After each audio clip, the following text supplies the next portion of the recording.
ちを踏みしめて君は目覚めてゆく天使の微笑みで連れ出して Hey, hi, hello, welcome to the Hunter x Hunter podcast, the embarrassing child doing dabs over and over again of the HBO Boys, Boys with a Z. We are now on the 20th episode of Hunter x Hunter, the penultimate episode, in fact, of the Hunter arc, entitled Baffling Turn of Events. As we open up the episode, Gon is in a dream state, running up what seems like a figurative hill towards his father, who chose a life of adventure over him, which is sad times. Gon, now exhausted on the top of the path, reaches Ging, but the ground then disintegrates beneath him, which is ominous. Before I head out into the adventure zone that is this podcast, I will stop to say this. Patreon.com/HBO Boys, Boys with a Z. For $1 or more a month, you get a bunch of extra content. We do banter weekly. We put out everything that we make except for the main shit earlier. So that's positive. And it's $1. And if you do it, I say your name on any of the main channel podcasts at the end. So you can hear your name said out loud, but through a recording, which is some goddamn audio magic. Don't you want that in your life? I know I would. But back to the show. Gon then wakes up in a cold sweat, his arm still bandaged because he wouldn't say a crepe is a pancake. Then, our favorite dangly yet solid appendaged bruh Satotes is in the room, by the way, waiting for this following conversation. Satotes lets Gon know that his arm is going to be fine. 'Twas a clean break, so honestly it's helpful, as it will be a stronger arm once it mends. This shoots Gon back into reality, remembering his fight with Hanzo. All of this while Satotes has his hand out to shake the hand of Gon, at least the hand that works, of the newest Hunter. It's weird to say it only once.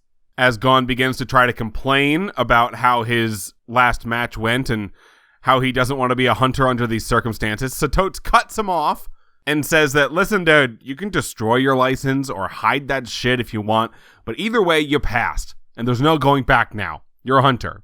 Goddamn deal with it. Satotes Magotes then hands Gon his hunter license and explains that because hunters are treated so well, many are trying to pass for nefarious purposes, which I'm sure isn't happening this time. Example, Getter-Recur, Hisaka, and possibly Kilowatt. The card that says you're a hunter doesn't matter, Gatote says. It's what you do with it that matters, and the friendships you make along the way. Totes also tells him that the day has passed, Gon has been unconscious, and the exam is done. The others who have passed are doing some paperwork-based shit elsewhere, and Gon asks who failed, and it was Kilowatt, as Totes remembers the boy covered in blood. So, some shit went down. It went wrong, as it seems, and Kilowatt killed a dude and was disqualified, which was predictable. But, fun facts, not in the way I thought it would have happened. In a really cool way. Cool, not for Kilowatt's character. He feels bad about it, obviously. We're going to get into it. But just, cool because I didn't see it coming, which is positive. This conversation then leads Totsi into recapping the day for Gon, like I'm recapping this episode for you. And then we go back in time! Netero says Gon has passed and can't say no once Mr. Oreo and Pika Pika are he's not gonna say yes, and Netero again, and it's it doesn't matter. Kilowatt then asks Hanzo why he let him win, which offends the bald-headed ninja, but Hanzo just says, Gon won me over. This is just another notch on the belt of the Kilowatt feelings of, I don't get what's going on, why was weakness rewarded? That has never happened around me ever. Perceived weakness, by the way. Hanzo obviously saw it as a strength he thought was so strong that he let Gon pass, but this does not even compute for Kilowatt, who doesn't understand anything of what's going on.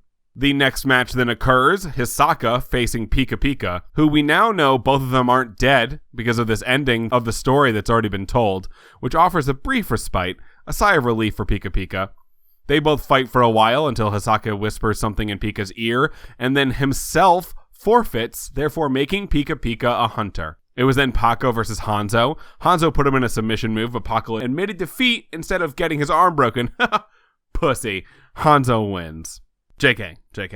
If somebody looks at my arm like they want to break it, I'm going to be like, you win. Congrats. The next match was then Hisaka versus the old man, Badoro. Hisaka kicked the ever-living shit out of him the entire time, and then whispered something in the old man's ear while he was on the floor. This bro just loves whispering shit into people's ears. Feels sexual! And then Badoro surrenders. Then Kilowatt faced Pakal, but immediately walked away smiling and said he didn't want to face him, so Pakal wins. That's so goddamn dumb. But okay. I tell you, Mr. Oreo is my least favorite character, as I've been very clear about this entire podcast. But I will say, this little smug-ass bitch is climbing that hate mountain swiftly. Mr. Oreo then asks very politely that his match versus Badoro be postponed until the old man can stand or be conscious. And it is so, as Kilowatt and Getarakur face off in the dojo from Hunter Hill. Ugh, gosh. I am parched. This is not a bit, and I'm going to get water. Be right back.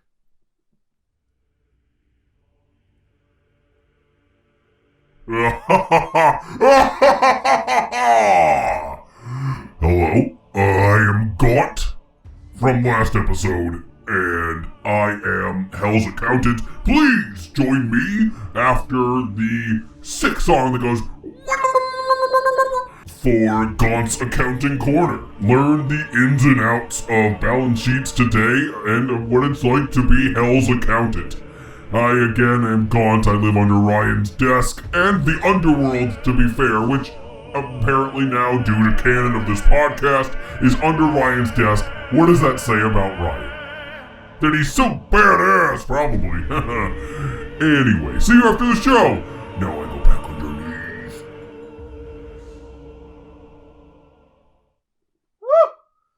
Oh, man. Got water. Hydration for the HBO Boys Nation. That's a phrase I always constantly say. Moving on. So, back to the fights. This time, Kilowatt faces Getarakur, who at the beginning of the bout says, "It's been a while, Kill," and takes his face off.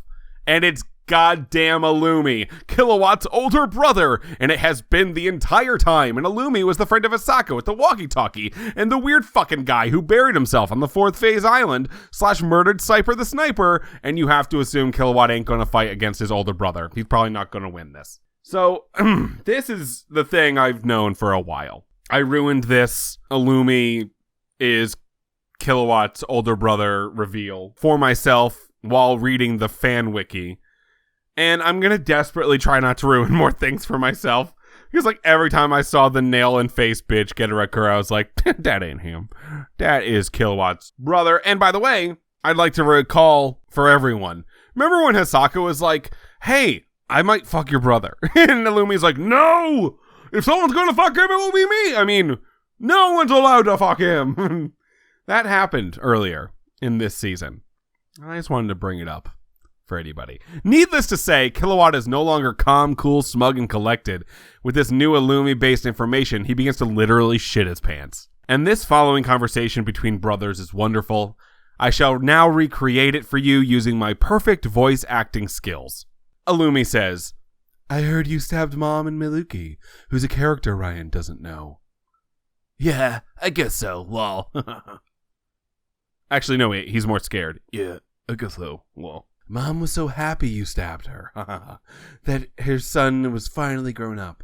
But also, she's concerned for you to be out on your own, so she asked me to check up on you, which has me here, taking the hunter exam, I guess.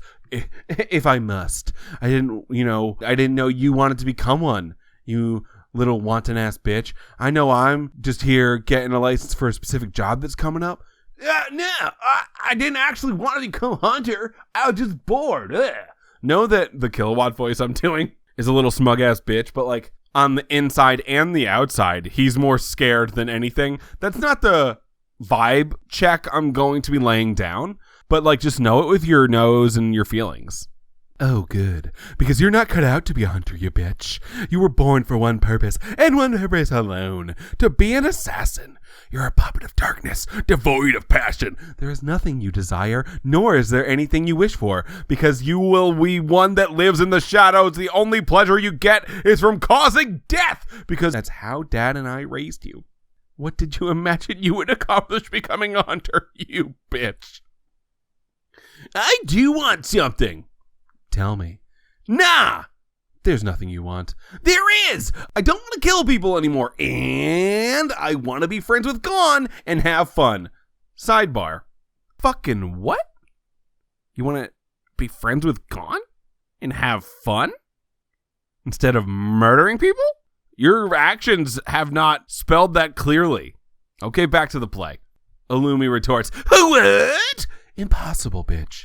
You're incapable of friendship. Another sidebar. This moment feels unearned. And from a standpoint of like Gon and Kilowatt's friendship, not so much from the perspective of the boy being incapable of friendship, which I think might be more true than his friendship with Gon, but more so like, are Gon and him really that good of friends already? Perhaps I don't recall how strong new friendships can feel when you're a youngin'. I guess the boy just wants to have fun, and license to Illumi isn't having it. Okay, back to the play. Illumi Woomy continues. You don't actually desire Gon's friendship. You just don't understand the radiance that is his personality. You want to clock it. If you stick around him one day, you will try to kill him. Sidebar number 3. Fucking true, dude. This adds on to what I was saying last episode about the slow mountain of evidence that Kilowatt is gonna like heel turn on Gon. This is faster on the uptake. The mountain is growing faster than previously before because now JJ Watt's brother is in front of him and the lava is coming out of the water, making the mountain bigger and cooler because Illumi is just straight up in Kilowatt's face being like, bruh, you're wrong.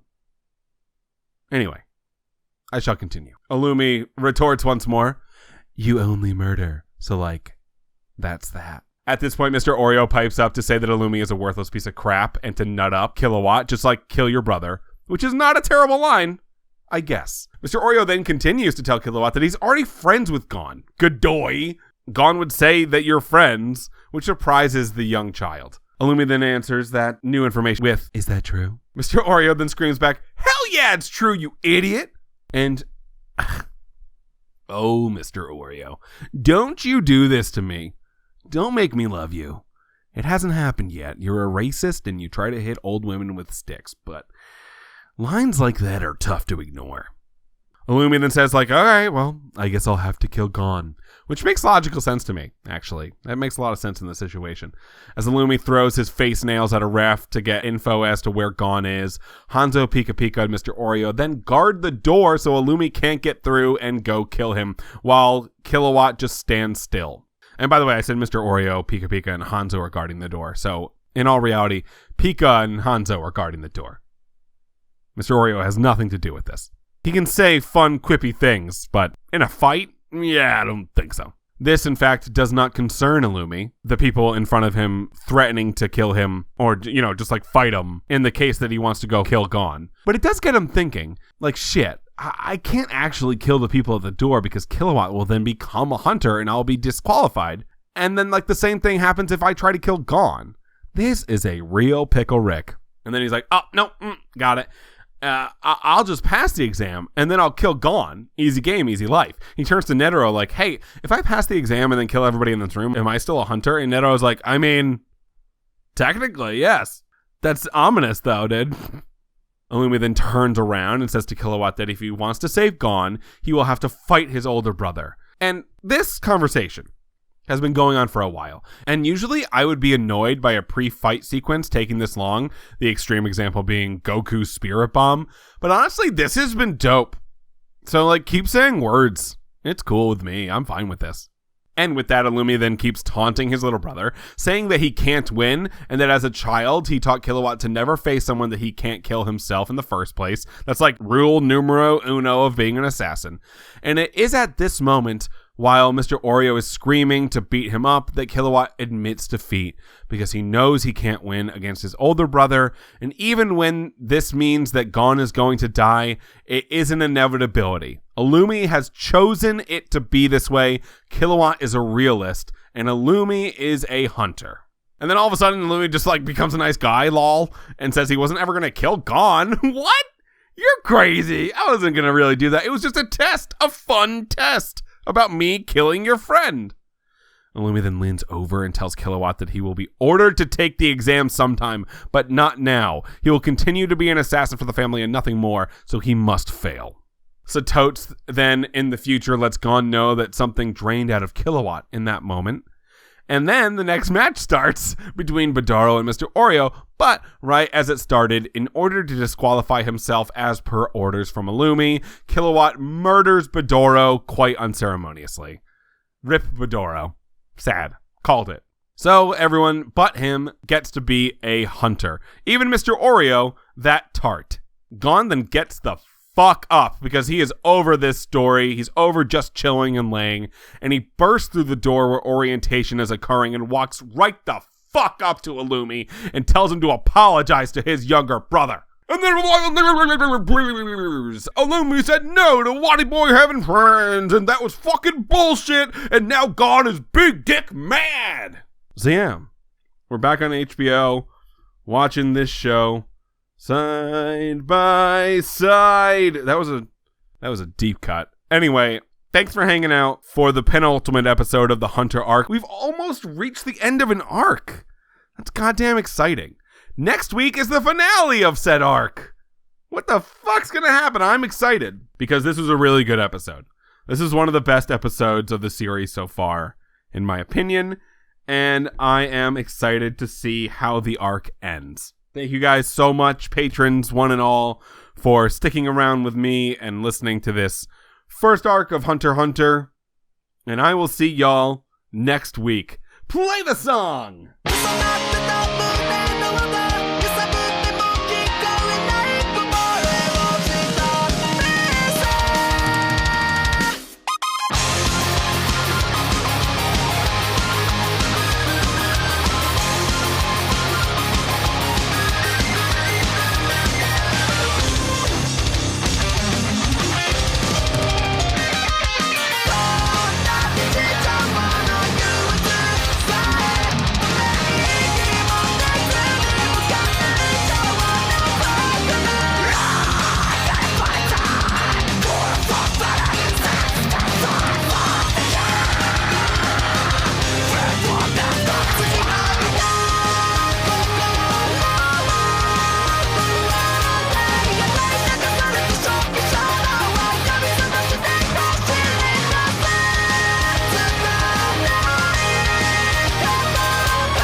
Is he gone?